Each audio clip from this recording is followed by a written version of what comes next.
I stood in my parents' kitchen, the scent of hot black tea mixing with the cut grass drifting through the open window. The wall clock ticked, each sharp beat nailing the silence tighter. On the table lay a bill of sale, the paper damp with someone's nervous sweat. The cold edge of a Corvette key pressed against my palm like a blade, reminding me of what was stolen. My mother sat upright, her face serene, as if this betrayal were no more than spring cleaning. My father exhaled, the faint clank of his spoon against porcelain, the only sound he offered. Andrew leaned against the doorway, his shirt still carrying the tang of cheap cologne and Caribbean sun. "I'll ask one last time," I said, voice flat as steel. "Who signed my name?" No answer. Only the hum of the air conditioner and the bitter taste of tea coating my tongue. I set the papers down, turned toward the door. My fingertips brushed the humid Virginia air, salt and heat clinging to my skin. Then the hinges groaned, the door opened, heavy footsteps echoed against tile, measured, deliberate. A crisp uniform stepped in, silver insignia catching the light. His voice cut like a blade. "We need to talk about fraud and auto theft. My name is Captain Emily Carter, 30 years old, United States Army. To the outside world, that title carries weight. Discipline, rank, the uniform that makes strangers stand straighter when I walk past. But here, in this house, those words never seem to matter. This is Virginia, a neighborhood of trimmed hedges and identical mailboxes, the kind of place where sprinklers spin in lazy arcs across lawns, where neighbors wave with polite smiles that never reach their eyes. It's a world that smells of cut grass and Sunday roasts, yet always feels too quiet, like the silence before a storm. Inside, the balance has always been uneven. My younger brother, Andrew, the golden child, the one with ballet recitals, surprise parties, and ribbons on new cars. My parents adored him with a softness they never had for me. For Andrew, there was indulgence, the tap of my mother's gentle hand on his shoulder, the warmth of my father's laughter. For me, there were sighs, half-closed eyes, and the subtle weight of disappointment that clung to every word they spoke. I remember evenings at this very table, Andrew gushing about weekend trips, my mother nodding, my father humming approval. Meanwhile, I sat across from them, boots still dusted from the motor pool, my uniform smelling faintly of oil and cordite. I was present, but not seen. So I built a different family, the Army. Barracks instead of bedrooms, grit instead of praise. I learned to stand straight without applause, to carve worth out of silence. And every paycheck, every hour, under foreign suns, I saved. Not for vacations, not for luxuries, but for a single promise. That promise gleamed rally red and chrome, a 1969 Corvette Stingray, the car I had whispered to myself I would one day own, the car that would prove that discipline, sacrifice, and endurance could shape something beautiful. And for a while, I believed it was safe. The first time I smelled motor oil was 7. My grandfather's garage was a kingdom of steel and dust, lit by a single bulb that swung when the wind crept through the rafters. He was a World War II veteran, his back bent, hands steady, and his voice low as he guided me through the language of machines. "Engines have souls, Emily," he told me, wiping grease from his brow. "If you listen close, they'll tell you what they need." While other children colored princesses and superheroes, I sat on a wooden stool, small fingers blackened with soot, coaxing breath back into the lungs of an old Army Jeep. The smell of oil, the tick of tools against metal, the hum of an engine sputtering alive, that was my childhood. And when he pulled the tarp back to reveal a Corvette Stingray, rally red under years of dust, my chest locked. I didn't breathe. That moment etched itself into me like scripture. Someday, I swore, That dream would be mine. But dreams didn't belong in my parents' house. Not mine, at least. My mother used to sigh when I came in late from the garage, gasoline on my skin. "You should be thinking about dresses, Emily, not dipsticks." My father never raised his voice. His silence cut deeper. The shake of his head, the tight press of his lips, as if I had failed an exam only he had written. And then there was Andrew, 2 years younger, fragile in frame but gilded in praise. Ballet shoes ordered from catalogs, tutors hired without question. When he turned 16, balloons filled the driveway and a brand new Mustang waited with a ribbon draped across the hood. My 16th birthday? A single slice of cake at the kitchen table, the candle already bent, the wax dripping before anyone lit it. It wasn't that I hated Andrew. I loved him in my way, but love twisted into silence when you realize there will never be enough room for you in the house you grew up in. He was cherished, I was tolerated. He was the sun, I was the shadow. So I found another home, the army. Discipline replaced approval. Sweat replaced affection. Gunfire replaced applause. The cot in a tent became more familiar than my own bed. Letters I wrote home often went unanswered, but I endured because every sacrifice had a purpose. I was carving my path one deployment at a time, every dime of my pay stashed away, every luxury denied. 7 years. 7 years of missing holidays, of dirt under my nails, of sand filling my lungs in deserts that never cooled. 7 years of being forgotten at home while Andrew soaked in gifts and attention. And finally, it happened. I signed the papers. $85,000, every cent pulled from grit and sacrifice, and the Corvette Stingray was mine. Rally red curves gleamed like fire.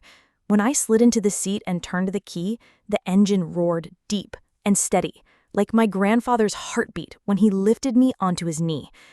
I whispered into the silence, "We did it, Grandpa." For the first time, I felt I had carved something no one could take away. It was mine, earned, not gifted. Proof that my sacrifices had meant something. But in my parents' house, proof never mattered. Not when it could be traded for Andrew's wants. Not when it threatened the balance of favoritism they had built like walls around him.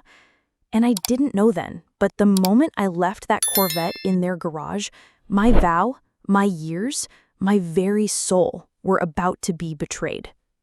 When the NATO orders came down, I told myself it would be only 30 days.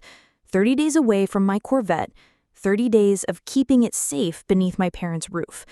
I stood in the garage before leaving, the faint smell of cut grass mixing with gasoline, and I fixed my father with a steady look. "Don't drive it, don't touch it, just start the engine once a week." He nodded too quickly, his eyes shifting away. A flicker of something, guilt, hesitation, passed across his face. It clung to me long after I left. At dinner that night, Andrew complained between bites of steak, his phone glowing in his hand. "Everyone's going on cruises. I'm stuck here, broke. Life's just unfair." My mother reached across the table, her fingers resting tenderly on his shoulder. "Oh, sweetheart, it won't be like this forever."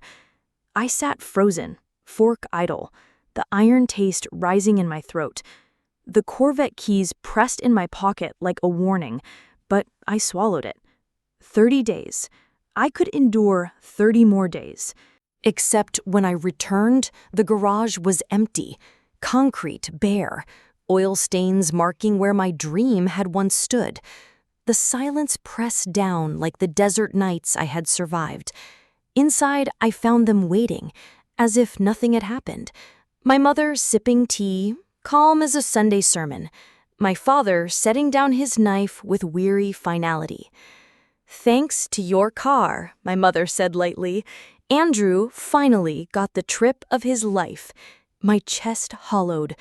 "You sold my Corvette Stingray?" The last word broke in my throat. My father rubbed his forehead. "You're a soldier, Emily. You have money. You'll buy another one. Andrew only has one youth." The words struck harder than any round I'd ever taken cover from. They weren't just dismissing a car. They were erasing 7 years of sacrifice. Enemies, I realized, aren't always faceless men with rifles. Sometimes they sit across from you at the family table, sipping tea while they dismantle your very soul. I laughed then, not a laugh of humor, but the sharp, bitter kind that cuts deeper than silence. My mother's teacup trembled. My father looked away. Andrew smirked, as if the universe had realigned to his favor once again. But I was no longer the forgotten daughter.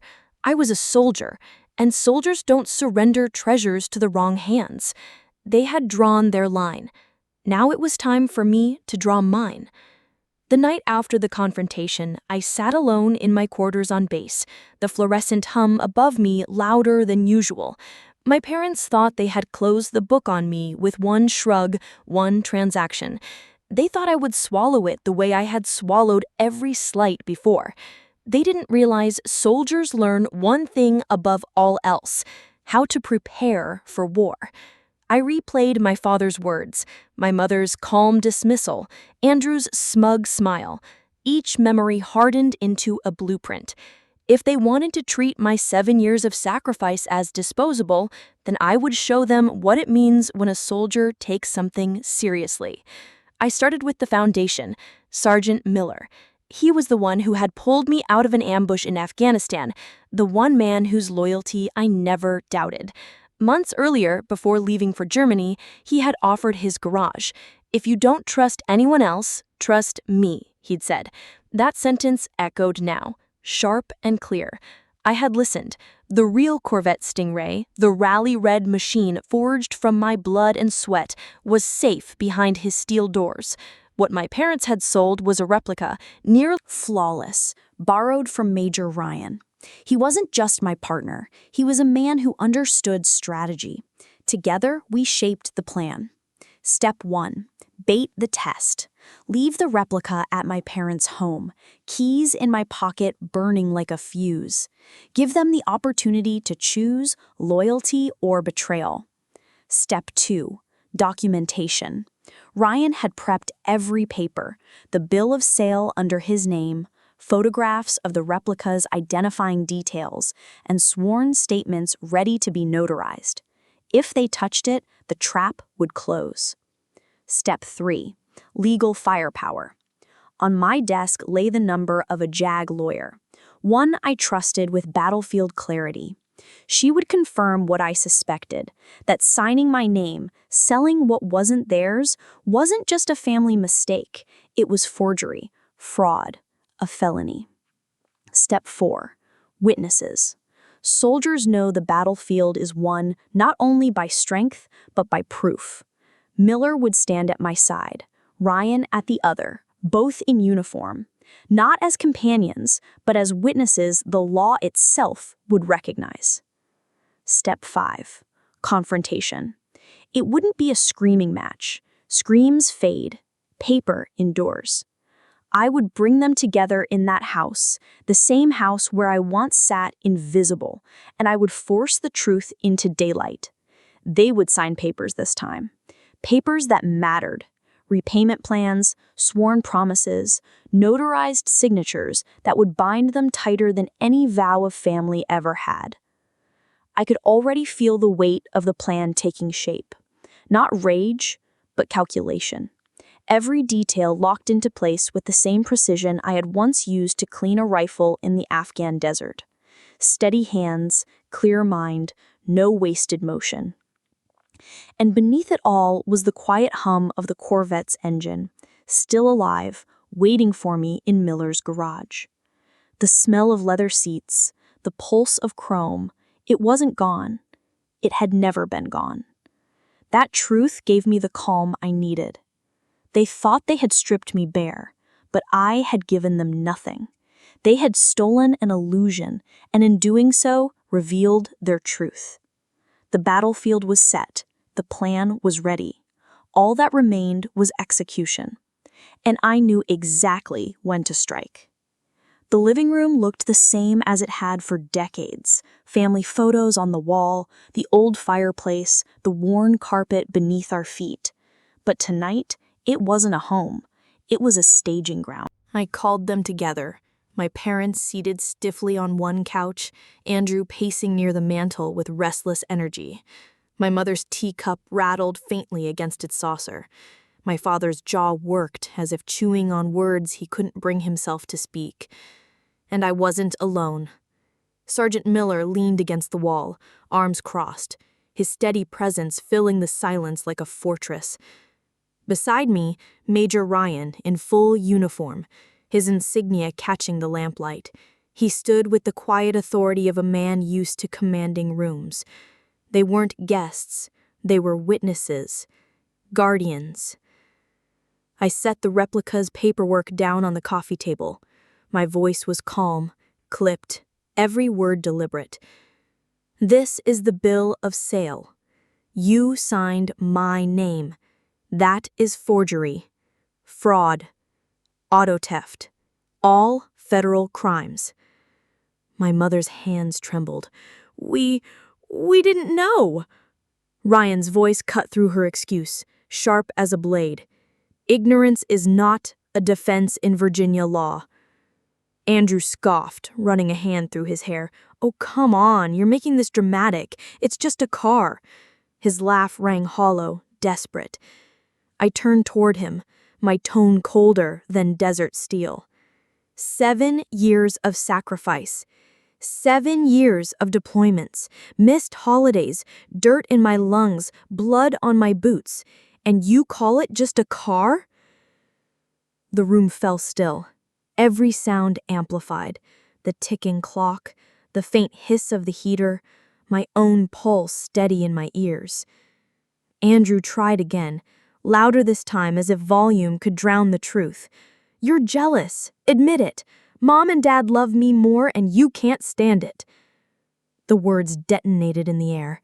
For the first time, the truth wasn't whispered, it was spoken aloud.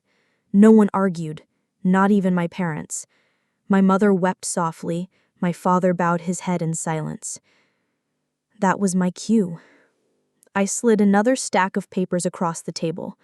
Repayment agreements, legal acknowledgments, notarized forms ready for signatures. You will make this right. Every dollar. Andrew, you will contribute too. Sell what you must. Take loans if you have to. But the money comes back. And you will all sign that you will never again touch anything of mine. Miller stepped forward, his boots thudding once against the floor, a reminder of his role as a witness. Ryan stood still, eyes locked on my father. The weight of uniformed silence pressed harder than any shouted demand. My parents nodded through tears, resignation etched into every line of their faces. Andrew's bravado cracked, his eyes darted, his hands shook, but even he knew there was no escape. Pen scratched against paper, signatures were laid down. And for the first time in that house, I wasn't the forgotten daughter, I wasn't the shadow. I was the soldier commanding the battlefield, reclaiming what was mine. But this was only the beginning.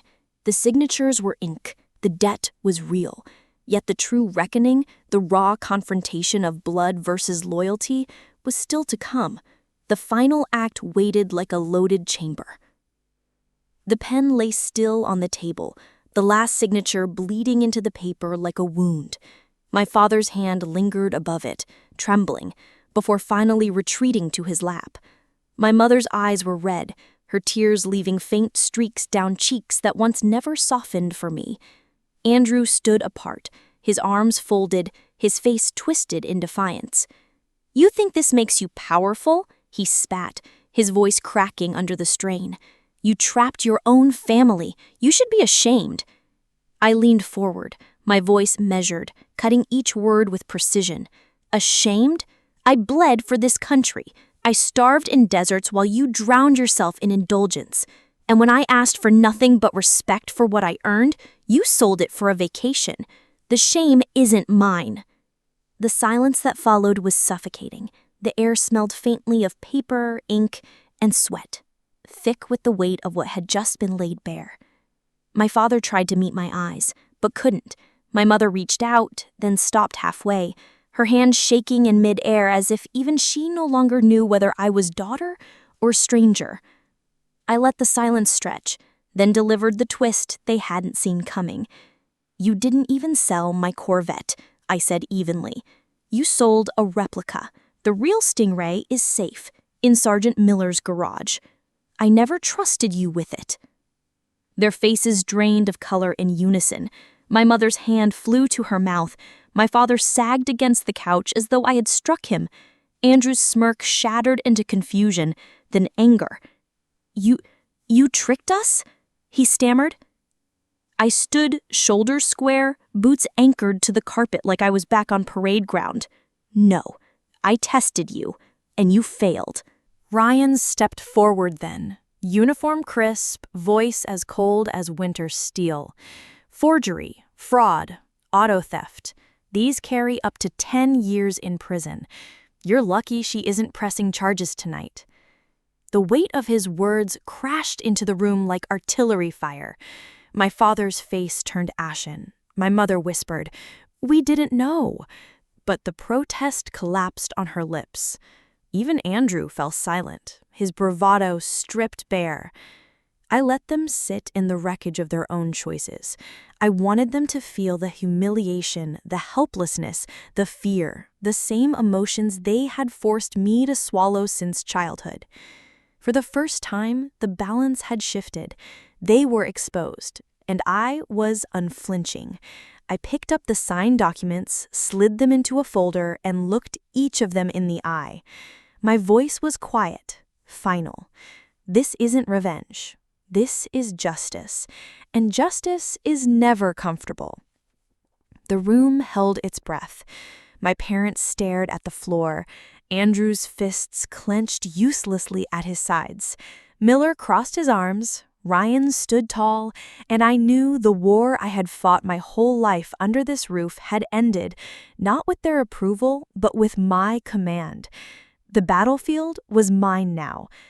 But when the silence finally settled, I realized the battle wasn't just about them. It was about me, and what I would choose to do with the freedom I had taken back.